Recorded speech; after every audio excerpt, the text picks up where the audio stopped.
사무엘상 19장 1절에서 7절까지의 말씀입니다. 한 절씩 읽겠습니다. 사울은 자기의 아들 요나단과 자기의 모든 신하들이 듣는 데서 다윗을 죽이겠다고 말하였다. 사울의 아들 요나단은 다윗을 매우 좋아하고 있었으므로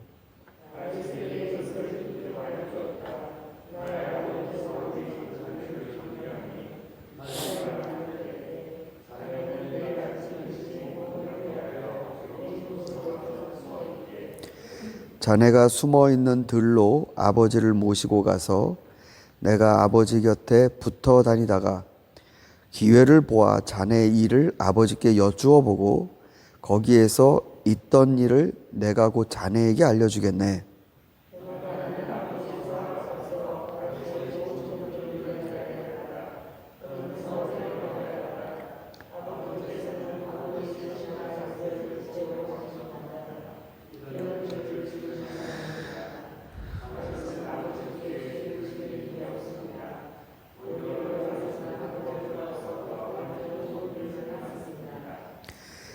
그는 자기 목숨을 아끼지 않고 블레셋 장군을 쳐 죽였고 그래서 주님께서 온 이스라엘에게 이렇게 큰 승리를 안겨주셨습니다. 아버지께서도 그것을 직접 보고 기뻐하셨습니다. 그런데 지금 무엇 때문에 이유도 없이 다윗을 죽여 죄 없는 피를 흘려 죄를 지으려고 하십니까?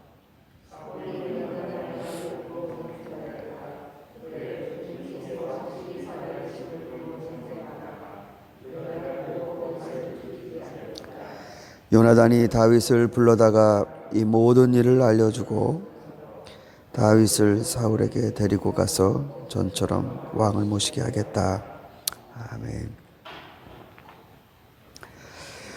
때때로 하나님의 선지자가 찾아와서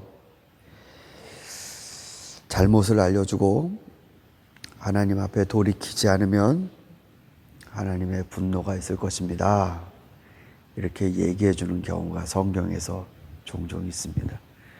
그런데 우리가 사실은 예언자는 특별히 하나님이 정하신 몇몇 사람의 사역으로 알고 있지만 예언 활동에, 다시 말해서 누군가의 허물을 용감하게 말해줄 수 있는, 비난이나 그 사람을 업신여기게끔 만드는 비판이 아니라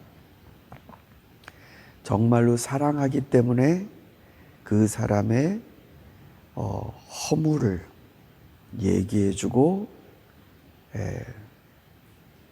더 온전한 모습이 되기를 바라는 마음으로 전해주는 말. 사실 예언자들이 하는 일이 그거 아니겠습니까? 가서 당신 이러다가 정말 큰일 납니다. 하나님 당신 아끼시니까 하나님 진노가 임하기 전에 빨리 돌이키십시오. 이 말을 하는 것이 예언자입니다. 근데 때로는 우리들이 잘 인정을 못하는 부분이지만 가족 안에서도 예언자가 나옵니다. 때로는 그것이 굉장히 언짢은 사건으로 발전이 되기도 하죠. 그래서 정말 듣기 싫습니다. 나를 너무나 잘하는 사람이 한 가족이니까 그렇지 않겠습니까? 나의 허물을 얘기해 줄 때, 그게 왜 그렇게 듣기 싫은지. 그러나 잘 생각해 보면 나를 곤욕을 줘갖고 비난해서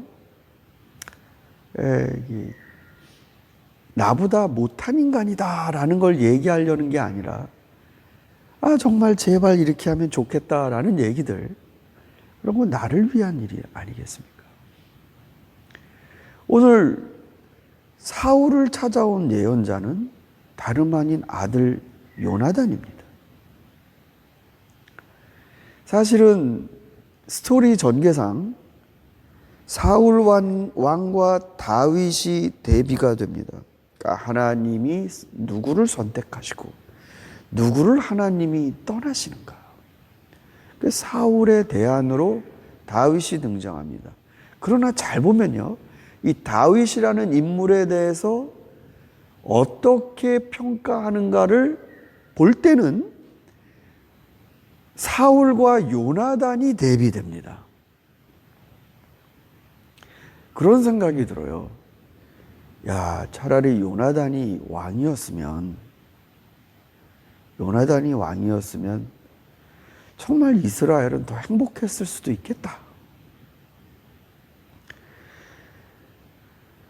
사울은 다윗이 굉장히 걸출한 사람이라는 건 알았지만 그거를 감당할 그릇이 안 됐습니다. 백성들이 다윗을 좋아하는 걸 못 참아 했습니다. 승리를 거두는 건 좋은데, 저 사람이 내 신하라는 건 좋은데, 저 사람이 나보다 더 많은 평가를 받고 기대를 받고 찬양을 받는다. 이거는 내가 못 견디겠다 라고 할 땐 그 사람의 캐패시티입니다. 그릇입니다. 그런데 요나단은 달랐어요. 요나단은 그걸 당연시 여겼습니다. 아유, 왕이 아니라 왕자니까 그러겠지. 아니에요, 여러분. 요나단이 그 다음번 왕이에요. 사실 요나단에게 가장 위협적인 사람은 정치적으로 봤을 때 다윗입니다. 그런데 요나단은 이스라엘에 다윗이 있다는 게 굉장히 다행스럽고 행복한 일로 그걸 받아들였습니다.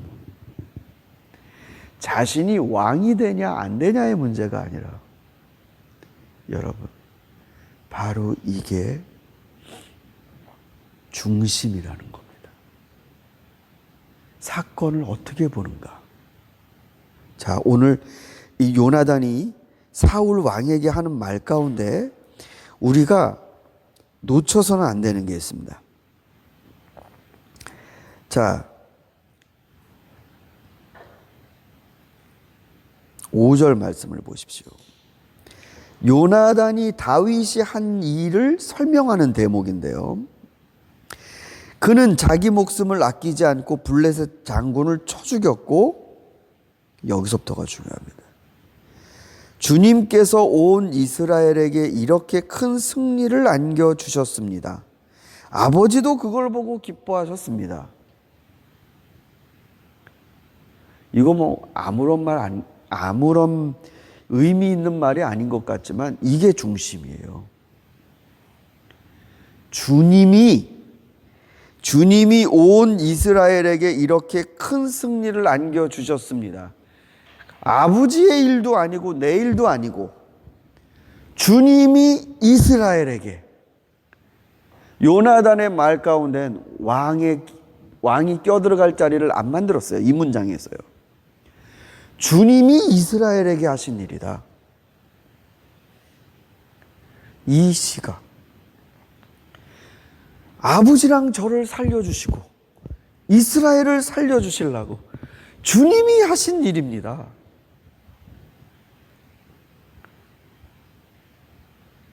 여러분, 어제 잠시 말씀드렸지만 예수님이 어린아이 같지 않으면 천국에 못 들어간다. 거기서 어린아이 같다라는 게 애들만 말하는 게 아닙니다. 그 다음 절에서 예수님이 한 말씀 더 하세요. 자기를 낮추는 자.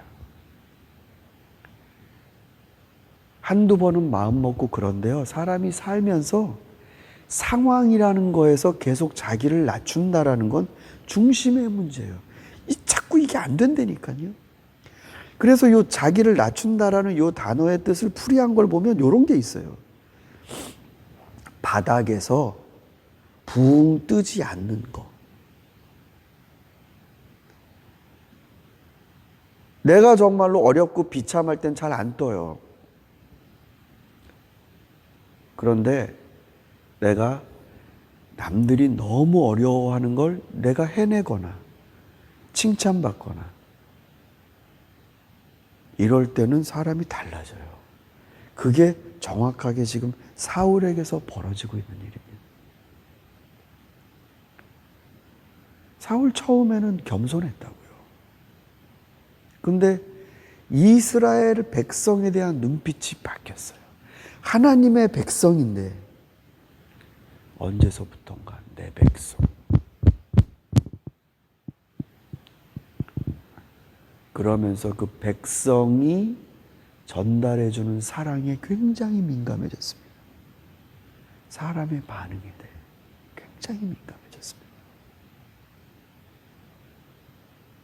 그런데 요나단은 그 중심이 있어요.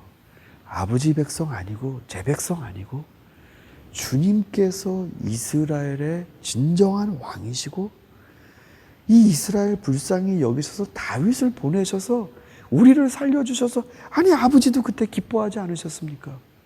아니 그러면 된 거죠. 뭘 잘못했다고 다윗을 죽이려고 그러십니까? 이 중심을 갖고 있었습니다. 이 중심. 요나단은 안 떠요.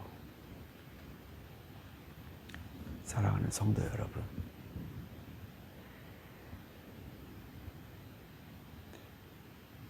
우리 안에 다윗도 있고 요나단도 있고 사울도 다 있습니다. 우리 안에. 그리고 상황은 계속 변화합니다.